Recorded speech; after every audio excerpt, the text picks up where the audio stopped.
Hello and welcome back to part two on my talk on lattice homotopy and the surgery formula. As a reminder, the main theorem I've been working on is that there exists a surgery formula for lattice homotopy that gives information about the dual knot as a doubly filtered space with involutive data. In the last talk, I focused particularly on what is things like the lattice homotopy, that it happens that is encoded as a doubly filtered space, and the involutive data, and that there's some involutive data floating around, and piecing and why we might care about this information. For this talk, I'm going to be focusing particularly on the surgery formula aspect. In particular, I'll start by focusing on what is a surgery formula and what properties do we want it to satisfy. I'll then review some recent work on surgery formulas. There's been a real explosion in surgery formula work, so I won't be able to cover all of it, but hits some beats of work that I am in conversation with and building off of, before finally discussing what was required to actually upgrade the surgery formula in my setting. So, as mentioned in the previous talk, in lattice homotopy, the input is really a graph. Really, all but one vertex has a integer weight, and so that the resulting plumb form manifold is negative definite. And if we want to add a 2 handle to our knot, the effect that this has on the graph is actually adding a weight to that vertex, i.e. the disk that this knot bounds then gets capped off by the 2 handle to become a new disk bundle in the plumbing. So for example, we could slap a -7 on this vertex. Note that the framing on the vertices where we add a weight to it here it might be different than the Seifert framing. It's really dependent on this particular graph. However, there is a way to interplay between the two. In this case, the Seifert framing, the graph framing is -6 compared to the Seifert framing. So as a Seifert framing, we have this as actually -1. Now, that gives us a new 3 manifold, but we also might care about knots in that 3 manifold, and there is a particular knot of interest, which is given by the belt sphere of that handle. So adding a handle on, the belt sphere looks like this, and it'll particularly think in terms of Dane surgery, where we've removed a tubular neighborhood or not and glued a solid torus in differently. This is going to be the core of that solid torus. Due to how it's so often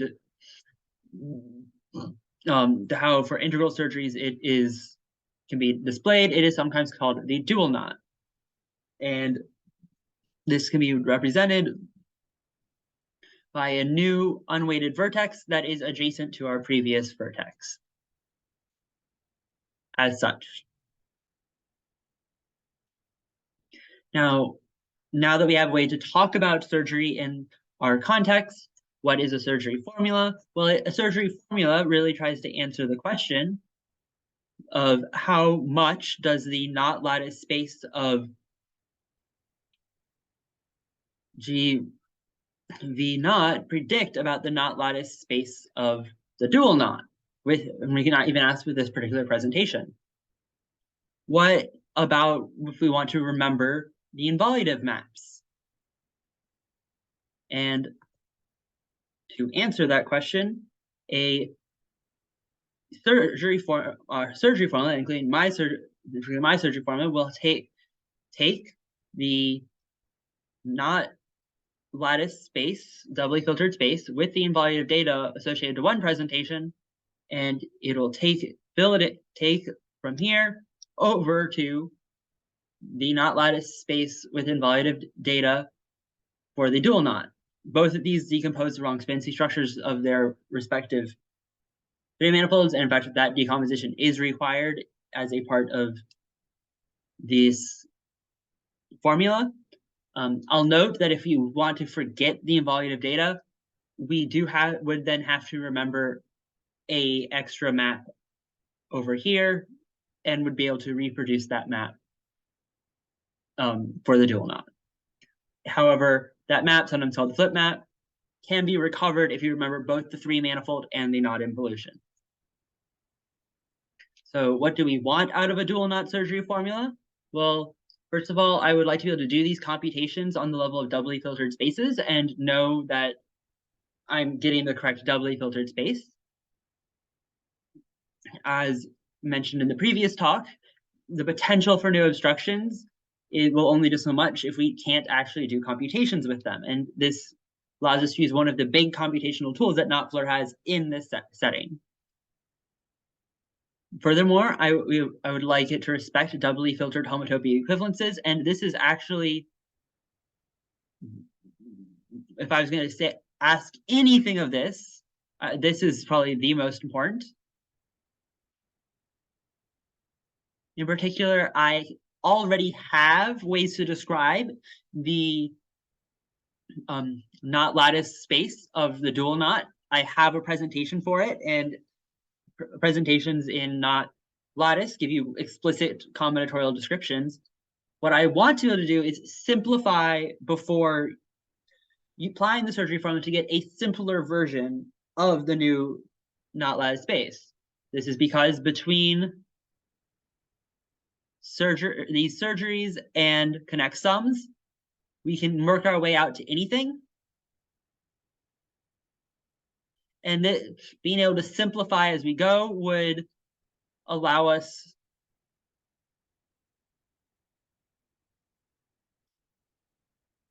to keep the complexity under control better.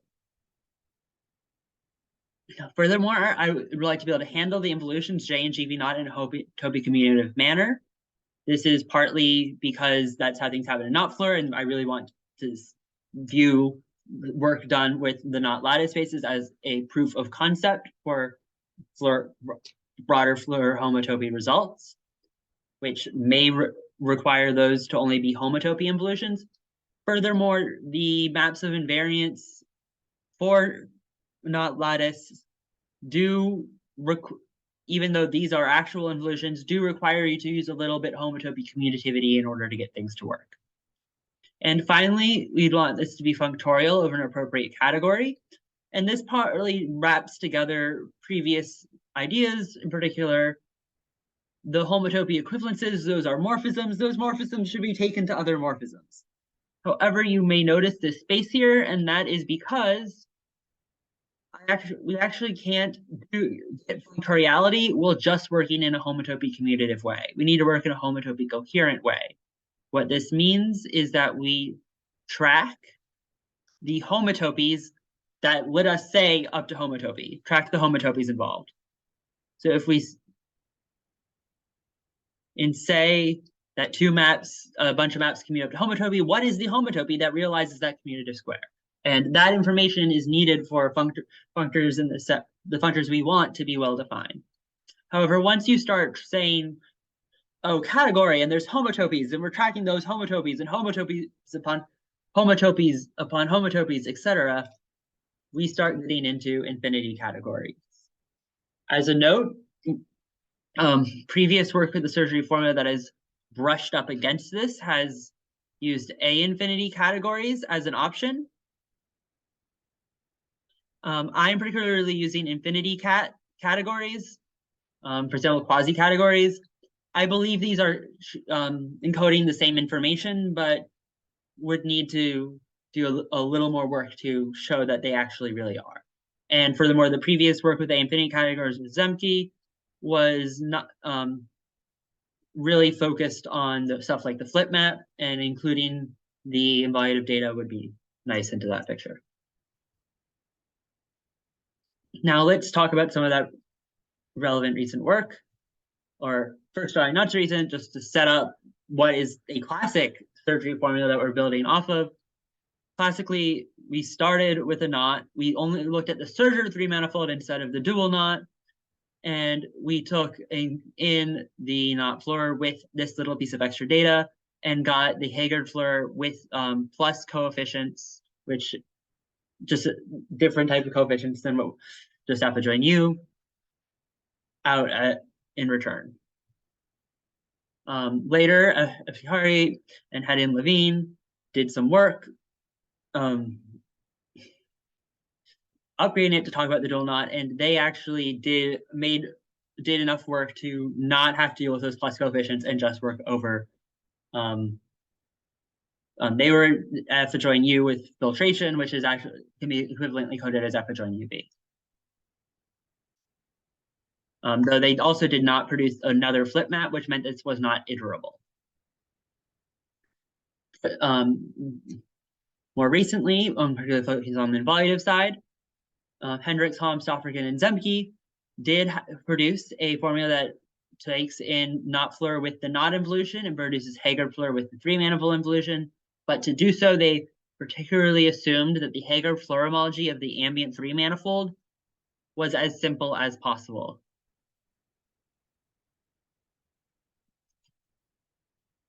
A little bit later, they upgraded that to talk about the dual knot, at least if you're running with a knot in the 3 sphere, to be able to produce the iotas of K out here. And then from the previous work in 2020, in iota, you get both involutive maps.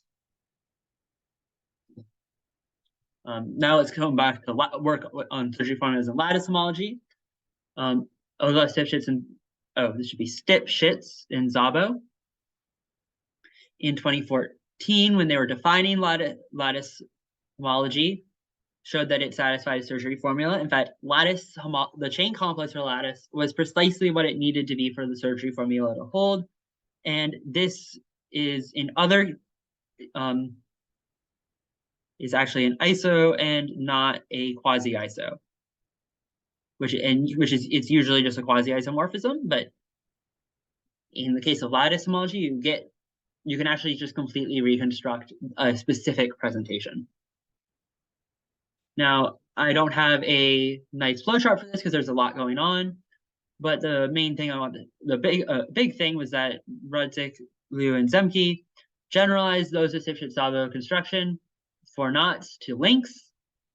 They pointed out a partial surgery formula for links that was hidden in plain sight, known to some people, but not explicitly written out before, for a partial surgery formula that was in previous link surgery formulas. They then built off the Zemke's previous work, establishing a quasi-isomorphism between lattice homology and Haggard Fleur to give a quasi-isomorphism between link lattice and link Fleur. Though they did not track things on the level of spaces, they were working completely in chain complexes. In fact, they did not assume negative definite, but worked with completed coefficients. And they pointed out a relevant involution, but to my knowledge, did not track it. So as a summary, there has been a lot of work on surgery formulas. In fact, I did not even cover all of it. However, none of it, there's been there has been work chipping away at portions of this. None of it has explicitly included a specified version of the surgery formula. And involutive work tends to assume that the Haggard Fleur homology of the ambient 3 manifold is simple. And this last piece I'll note is related to the homotopy coherent concerns issue I brought up earlier. In fact, in order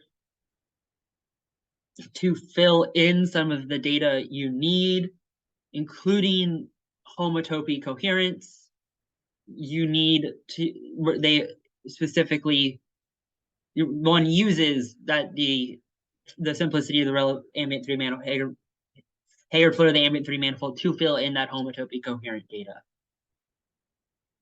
And in fact, I do think this is important, including if you want to do search for and do computations with regards to spaces.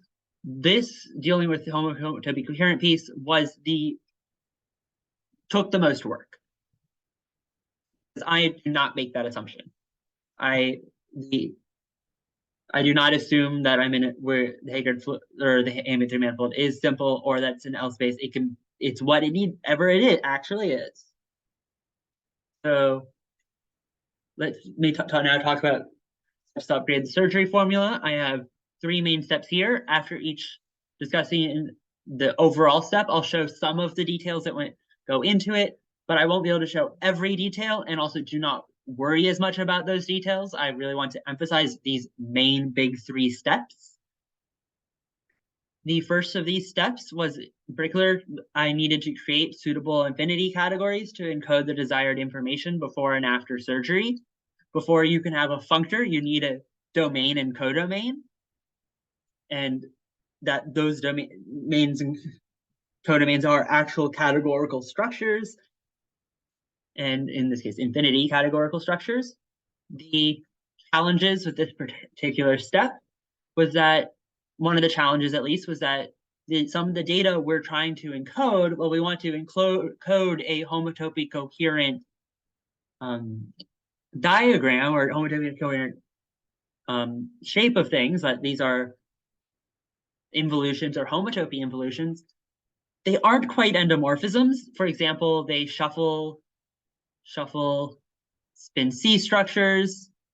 Also, JV naught flips the order of the filtrations. And as such, to encode what behavior of these objects, I need to look at homotopy coherent diagrams with asymmetry. Furthermore, just another step that is actually just getting the 3 manifold involution and the knot involution sitting on in the same object to talk to each other. So, but once I have a infinity category for my domain and my codomain, I then need to find infinity categorical functors and natural transformations that mimic the relevant functors on chain complexes for doubly filtered spaces. This would allow me to reconstruct Ozawa, Lipschitz, and Zaba's work, and working with infinity functors, etc. I can know that my stuff will respect the homotopy equivalences that I want. And to unpack this a little further, I'm not going to unpack entirely every step in doing the surgery formula. It is a long process. However, it does involve things like looking at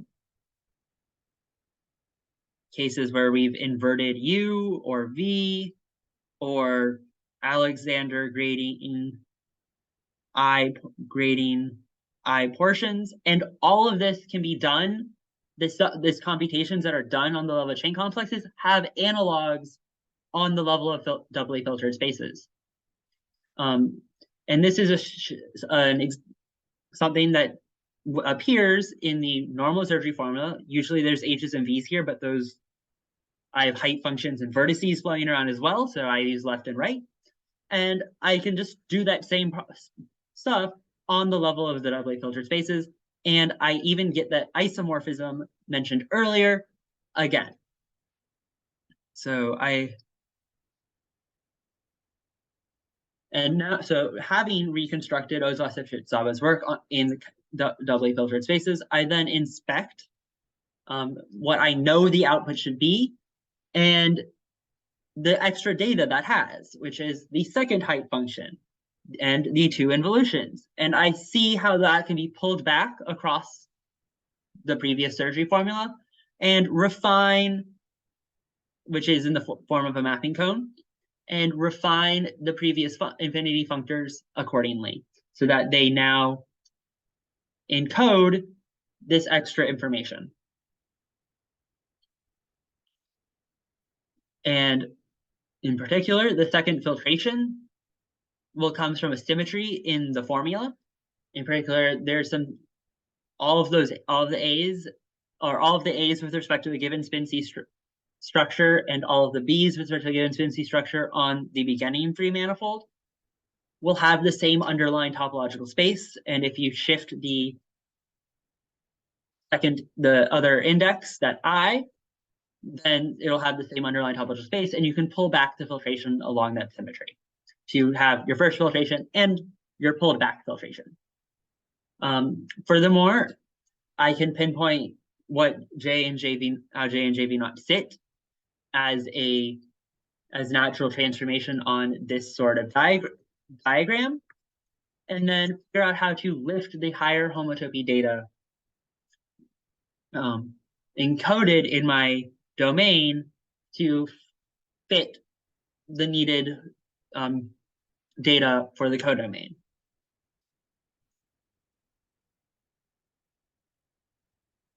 So what is next? I'd like to build off of this to get off previous computations for B-square spheres to compute the knot floor of the regular fibers. And in fact, you'll get some long line with the height functions decorated along that. This is in particular sigma 237. It's regular fiber. And or even just other random graphs, because this plus connect sums will allow me to build out two more and more complicated graphs while doing simplifications along the way. I'd also like to compare to other surgery formulas. In particular, being able to compare my work to the previously mentioned involutive surgery formulas would really help understand what is happening with the non-involution on the lattice side versus the non-involution on the knot floor side. And it already looks like the 3-manifold involution looks similar. I just need to be able to make enough comparisons between the formulas to see what differences might exist on the knot involutions. And also maybe specifying link lattice to get more link surgery formulas and more ability to do computations, such as maybe rational surgeries instead of just integral surgeries on the specified level. And additionally, one use for a computational tool would be to search for examples where the doubly filtered space distinguishes more. If getting this surgery formula up and running and just having a computational tool, hopefully be able to help figure out if we can compute actual examples where this distinguishes more, or maybe show that in any theory that where the surgery formula holds, the knot lattice and Heyerpfler would be completely pinned down. So if computations for showing distinguishing, or maybe use computations to show that any place where this holds, it doesn't. I prefer the earlier, but even the latter means that once we would have a theory going, we'd know what things are. And thank you for listening to this talk. I hope to see you in office hours and talk with you all more.